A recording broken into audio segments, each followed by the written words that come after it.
Bonjour et bienvenue sur le podcast Jouons le jeu de la vie. Moi c'est Alicia, un être humain sur la Terre, et j'ai pris la décision de voir ma vie comme un jeu. Mon but à travers ce podcast est de te partager et transmettre des outils pour t'aider dans ton propre chemin du jeu de ta vie. Je te partage mes expériences et je vais à la rencontre de d'autres êtres humains pour qu'ils nous partagent comment ils expérimentent leur propre manière de jouer leur vie. Alors c'est parti, prends ta manette, tes cartes ou encore ton stylo, c'est le moment du podcast. Hello à tous et bienvenue sur ce nouvel épisode du podcast Jouons le jeu de la vie. Aujourd'hui, on va parler des règles de jeu. Chaque jeu a ses propres règles à suivre. Elles sont précises et créées pour que nous puissions simplement jouer au jeu. Elles sont également là pour nous guider, nous informer ou nous faire réfléchir. Prenons l'exemple de Mario Kart, où nous choisissons un joueur avec une voiture et il faut arriver le premier à la course. Pour cela, on peut utiliser des objets pour faire ralentir les autres ou des boosters pour nous faire avancer plus vite. Tout cela dans le but d'être premier à la course.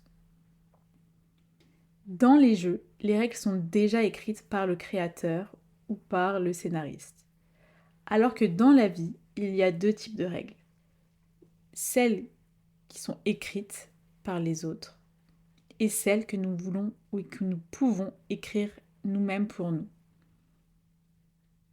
Les règles que nous écrivons pour notre jeu sont celles que nous créons dans notre vie.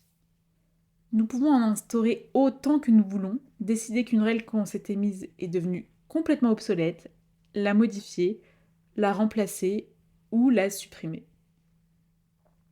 Nous pouvons les créer et les changer n'importe quand et n'importe où quand nous avons envie. Elles sont là pour nous satisfaire sur l'instant ou pour notre futur et nous rapprocher de la personne que nous voulons et que nous souhaitons être. Nous pouvons des fois suivre des règles qui ne sont pas les nôtres, mais celles des autres. Ces règles-là, elles peuvent nous bloquer, nous freiner ou encore nous faire du mal, que nous nous en rendions compte ou pas, consciemment ou inconsciemment. Il faut savoir que rien ne nous oblige à suivre les règles des autres. Par contre, il y a certaines règles extérieures qu'il vaut mieux suivre. Par exemple, prenons les impôts. Alors c'est une règle extérieure que nous sommes obligés de suivre, sinon nous risquons quelques petits soucis avec la justice. Je vais vous partager les quelques règles que moi je me suis instaurées dans ma vie. La première, c'est d'être un maximum positive et d'essayer de voir les problèmes, non pas comme des problèmes, mais comme des défis ou des apprentissages ou des challenges à relever, à résoudre. Le deuxième, c'est d'éviter un maximum les produits transformés des supermarchés et de manger un maximum des produits locaux. La troisième, c'est de trouver chaque soir 3 choses ou 3 personnes pour lesquelles j'ai de la gratitude. De répondre à la question « Qu'est-ce qui a créé le plus de but, d'énergie, d'envie dans ma journée ?» Comment on fait pour s'instaurer des règles ? Eh bien, c'est simple. Déjà, il faut se rappeler de la vision que nous avons, savoir ce que nous kiffons, ce que l'on veut sur l'année, le mois, la semaine, voire même plus lointain.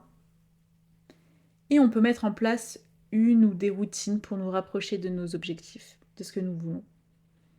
Par exemple, moi, j'ai décidé de mettre en place la routine de faire au minimum 100 abdos par jour.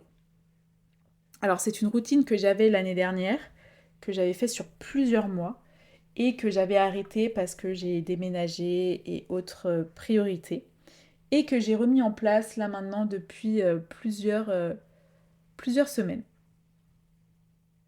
Vous allez me dire, ok, donc c'est bien, mais comment on fait pour mettre en place des routines ? Alors là, j'ai envie de vous dire, ça va dépendre. Peut-être que vous avez déjà entendu parler de la morning routine.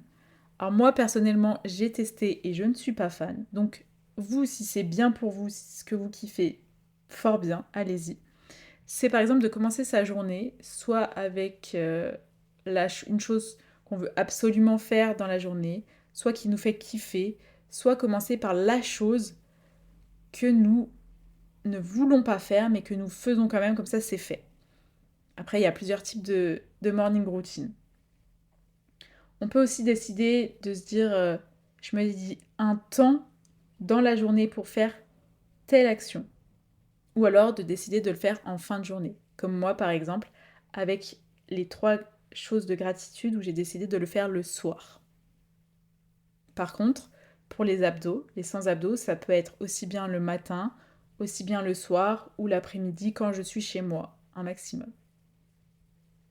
Ensuite, le mieux, c'est aussi de se récompenser de faire sa routine. Surtout si c'est quelque chose qui est pénible ou de le noter. Et après, vous pouvez aussi le partager, créer un groupe avec des amis, d'autres personnes qui ont les mêmes objectifs que vous, et de vous partager justement, vas-y, c'est fait, toi, est-ce que tu as réussi ta routine, est-ce que tu as fait ce que tu voulais faire? Et toi, quelles sont les règles que tu as instaurées dans ta propre vie? Quelle routine tu as mis ou tu voudrais mettre en place dans ta vie pour te rapprocher de tes objectifs? J'espère que cet épisode te sera utile. Tu peux le partager ou en parler autour de toi si tu penses que ça peut aider d'autres personnes. Si le podcast t'a plu, tu peux me laisser 5 étoiles. Tu peux me retrouver sur Instagram à alicia-fiar ou sur LinkedIn à Alicia Fiar.